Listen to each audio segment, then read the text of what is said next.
Selamat pagi, terlebih dahulu saya akan memperkenalkan diri saya. Nama lengkap saya Angelina Feti Ayuni, NIM saya 18030300147. Saya mahasiswa Fakultas Ilmu Sosial dan Ilmu Politik angkatan tahun 2018 Universitas Nusa Cendana semester 6. Di sini saya akan menjelaskan bagaimana cara debt collector melakukan korupsi.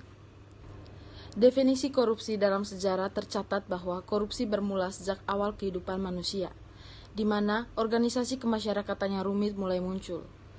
Kepustakaan lain mencatat korupsi sudah berlangsung sejak zaman Mesir kuno, Babilonia, Roma, sampai pada abad pertengahan hingga sekarang.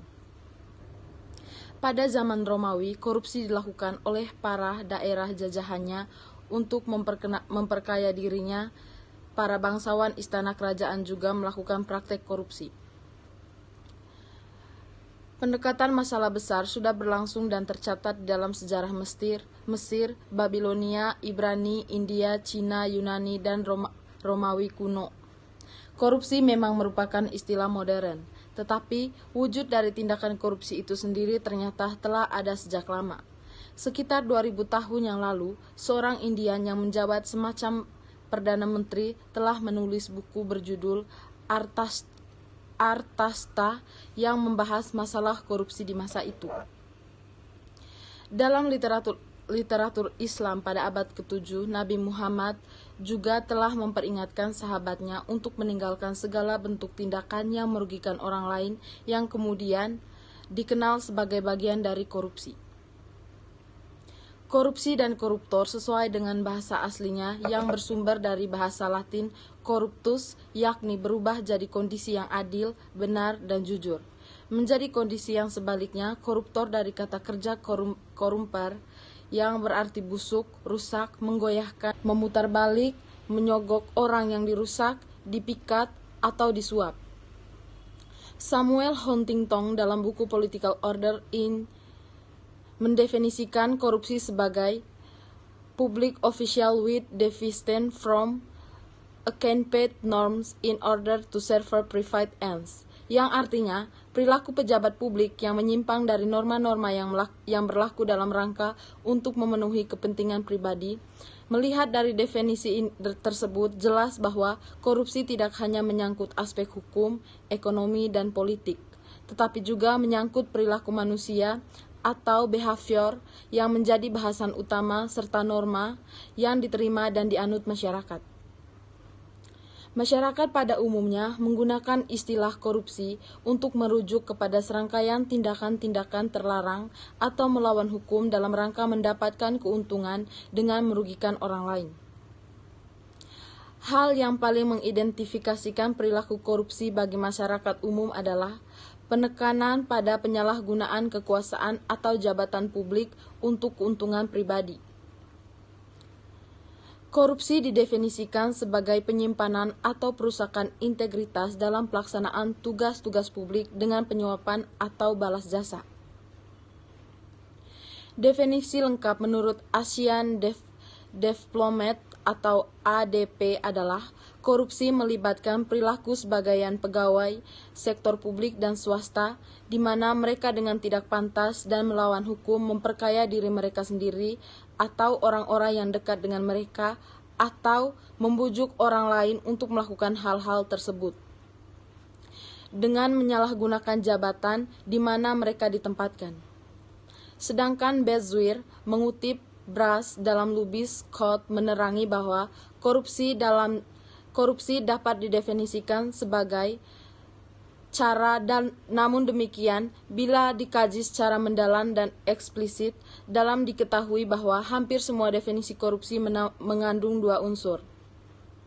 Yang pertama adalah penyalahgunaan kekuasaan yang melampaui batasan dan kewajaran hukum oleh para pejabat atau aparatur negara, dan yang kedua adalah pengutamaan kepentingan pribadi atau klien atas kepentingan publik oleh para pejabat atau aparatur negara yang bersangkutan. Dengan melihat beberapa definisi di atas, dapat disimpulkan bahwa korupsi secara implisit adalah menyalahgunakan kewenangan, jabatan, atau amanah secara melawan hukum untuk memperoleh keuntungan atau manfaat pribadi atau kelompok tertentu yang dapat merugikan masyarakat umum. Cara mudah untuk melakukan korupsi. Yang pertama adalah suap-menyuap. Suap-menyuap merupakan tindakan pemberian uang atau menerima uang atau hadiah yang dilakukan oleh pejabat pemerintah untuk melakukan atau tidak melakukan sesuatu yang bertentangan dengan kewajiban sebagaimana perbedaan hukum formil dan materi. Hal seperti ini biasanya dilakukan dengan keuntungan si penyuap dan yang disuap. Yang kedua adalah penyalahgunaan dalam jabatan. Penyalahgunaan jabatan yakni tindakan seorang pejabat pemerintah dengan kekuasaan yang dimilikinya melakukan penggelapan laporan keuangan, menghilangkan barang bukti, atau membiarkan orang lain menghancurkan barang bukti yang bertujuan untuk menguntungkan diri sendiri dan juga merugikan negara. Yang ketiga adalah pemerasan. Pemerasan merupakan tindakan yang dilakukan oleh pegawai atau penyelenggara negara untuk menguntungkan diri sendiri atau orang lain secara melawan hukum atau dengan menyalahgunakan kekuasaan dengan memaksa seseorang memberikan sesuatu, membayar atau menerima perbayaran dengan potongan atau untuk mengerjakan sesuatu bagi dirinya sendiri. Berikutnya adalah benturan kepentingan dalam pengadaan. Pengadaan merupakan kegiatan yang bertujuan untuk menghadirkan barang atau jasa yang dibutuhkan oleh suatu instansi atau perusahaan. Orang atau badan yang ditunjuk untuk pengadaan barang atau jasa ini dipilih setelah melalui proses seleksi yang disebut dengan tender. Jika ada instansi yang bertindak sebagai penyeleksi sekaligus sebagai peserta tender, maka itu dapat dikategorikan sebagai korupsi. Perbuatan curang yang dimaksud dalam jenis korupsi ini biasanya dilakukan oleh pemborong, pegawai proyek, rekanan TNI atau Polri, pengawas rekanan TNI atau Polri yang melakukan kecurangan dalam pengadaan atau pemberian barang yang mengakibatkan kerugian bagi orang lain atau terhadap keuangan negara atau yang dapat membahayakan keselamatan negara pada saat perang.